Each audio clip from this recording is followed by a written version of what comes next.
Welcome back to The Giver by Lois Lowry. I'm going to read to you chapter 20 with permission from Houghton Mifflin Harcourt. I won't go home. You can't make me. Jonas sobbed and shouted and pounded the bed with his fists. Sit up, Jonas, the Giver told him firmly. Jonas obeyed him, weeping, shuddering. He sat on the edge of the bed. He would not look at the Giver. You may stay here tonight. I want to talk to you, but you must be quiet now while I notify your family unit. No one must hear you cry. Jonas looked up wildly. No one heard that little twin cry either. No one but my father. He collapsed in sobs again. The Giver waited silently. Finally, Jonas was able to quiet himself, and he sat huddled, his shoulders shaking. The Giver went to the wall speaker and clicked the switch to on. Yes, receiver? How may I help you? Notify the new receiver's family unit that he will be staying with me tonight for additional training. I will take care of that, sir. Thank you for your instructions, the voice said. I will take care of that, sir. I will take care of that, sir, Jonas mimicked in a cruel, sarcastic voice. I will do whatever you like, sir. I will kill people, sir. Old people, small people. I'd be happy to kill them, sir. Thank you for your instructions, sir. How may I help? He couldn't seem to stop.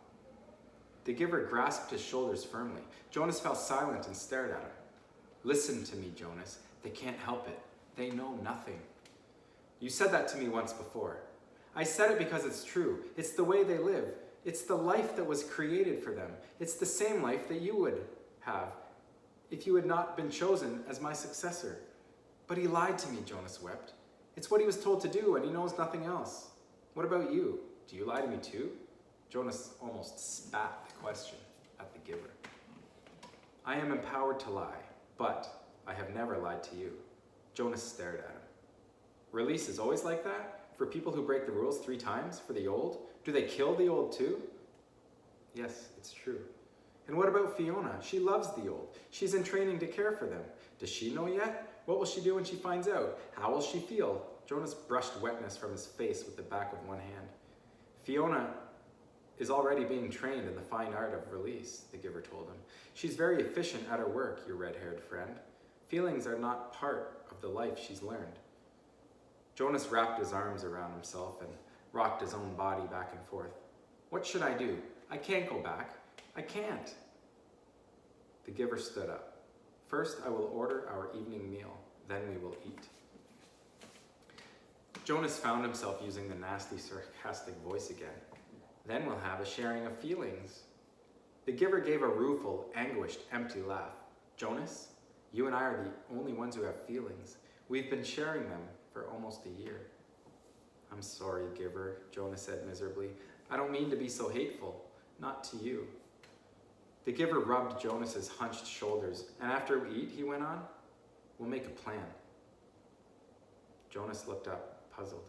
A plan for what? There's nothing we can do. It's always been this way. Before me, before you, before the ones who came before you, back and back and back. His voice trailed the familiar phrase. Jonas, the Giver said after a moment, it's true that it has been this way for what seems forever, but the memories tell us that it has not always been. People felt things once. You and I have been part of that, so we know. We know that they once felt things like pride and sorrow and love, Jonas added, remembering the family scene that so affected him, and pain. He thought again of the soldier. The worst part of holding the memories is not the pain, it's the loneliness of it. Memories need to be shared. I've started to share them with you, Jonas said, trying to cheer him. That's true. And having you here with me over the past year has made me realize that things must change. For years I felt that they should, but it seems so helpless. Now, for the first time, I think there might be a way, the Giver said slowly. And you brought it to my attention, barely. He glanced at the clock. 2 hours ago. Jonas watched him and listened. It was late at night now. They had talked and talked. Jonas sat wrapped in a robe belonging to the Giver, the long robe that only elders wore. It was possible what they had planned, barely possible. If it failed, he would very likely be killed. But what did that matter? If he stayed, his life was no longer worth living. Yes, he told the Giver, I'll do it. I think I can do it. I'll try anyway, but I want you to come with me. The Giver shook his head. Jonas, he said, The community has depended all these generations, back and back and back, on a resident receiver to hold their memories for them. I've turned over so many of them to you in the past year, and I can't take them back. There's no way for me to get them back if I have given them. So if you escape once you are gone, and Jonas, you know that you can never return. Jonas nodded solemnly. It was the terrifying part. Yes, he said, I know, but if you come with me. The giver shook his head and made a gesture to silence him. He continued, if you get away, if you get beyond, if you get to elsewhere, it'll mean that the community has to bear the burden themselves of the memories you had been holding for them. I think that they can, and that they will acquire some wisdom, but it will be desperately hard for them. When we lost Rosemary 10 years ago and her memories returned to the people, they panicked, and those were such few memories compared to yours. When your memories return, they'll need help. Remember how I helped you in the beginning, when the receiving memories was new to you? Jonas nodded. It was scary at first, and it hurt a lot. You needed me then, and now they will. It's no use. They'll find someone to take my place. They'll choose a new receiver. There's no one ready for training, not right away. Oh, they'll speed up the selection, of course, but I can't think of another child who has the right qualities. There's a little female with pale eyes, but she's only a 6. That's correct. I know the one you mean. Her name is Catherine, but she's too young, so they will be forced to beat those memories. They will be forced to bear those memories. Sorry. I want you to come, Giver, Jonas pleaded. No, I have to stay here. The giver said firmly, I want to, Jonas. If I go with you, and together we take away all their protection from their memories, Jonas, the community will be left with no one to help them. They'll be thrown into chaos. They'll destroy themselves. I can't go. Giver, Jonas suggested, you and I don't need to care about the rest of them. The giver looked at him with a questioning smile. Jonas hung his head. Of course they needed to care. It was the meaning of everything. And in any case, Jonas, the giver sighed, I wouldn't make it. I'm very weakened now. Did you know I can no longer see colors? Jonas's heart broke. He reached for the giver's hand. You have the colors, the giver told him, and you have the courage. I will help you to have the strength. A year ago, Jonas reminded him, when I had just become a 12, when I began to see the first color, you told me that the beginning had been different for you, but that I wouldn't understand. The giver brightened. That's true. And do you know, Jonas, that with all your knowledge now, with all your memories, with all you've learned, still you won't understand? Because I've been a little selfish. I haven't given any of it to you. I wanted to keep it for myself to the last. Keep what? When I was a boy, younger than you, it began to come to me. But it wasn't the seeing beyond for me. It was different. For me, it was hearing beyond. Jonas frowned, trying to figure that out. What did you hear, he asked. Music, the giver said, smiling. I began to hear something truly remarkable, and it is called music. I'll give you some before I go. Jonas shook his head emphatically. No, giver, he said. I want you to keep that, to have with you when I'm gone. Jonas went home the next morning cheerfully, greeted his parents, and lied easily about what a busy, pleasant night he had had. His father smiled and lied easily too about his busy and pleasant day the day before. Throughout the school day, as he did his lessons, Jonas went over the plan in his head. It seemed startlingly simple. Jonas and the giver had gone over it and over it late into the night hours. For the next 2 weeks, as the time for the December ceremony approached, the giver would transfer every memory of courage and strength that he could to Jonas. He would need those to help him find the elsewhere that they were both sure existed. They knew it would be a very difficult journey. Then, in the middle of the night before the ceremony, Joni would secretly leave his dwelling. This was probably the most dangerous part because it was a violation of a major rule for any citizen not on official business to leave a dwelling at night. I'll leave at midnight, Jonas said. The food collectors will be finished picking up the evening meal remains by then, and the path maintenance crews don't start their work that early. So there won't be anyone to see me, unless of course someone is out on emergency business. I don't know what you should do if you are seen, Jonas, the giver had said. I have memories, of course, of all kinds of escapes, people fleeing from terrible things throughout history, but every situation is individual. There is no memory of one like this. I'll be careful, Jonas said. No one will see me. As receiver in training, you're held in very high respect already, so I think you wouldn't be questioned very forcefully. I'd just say I was on some important errand for the receiver.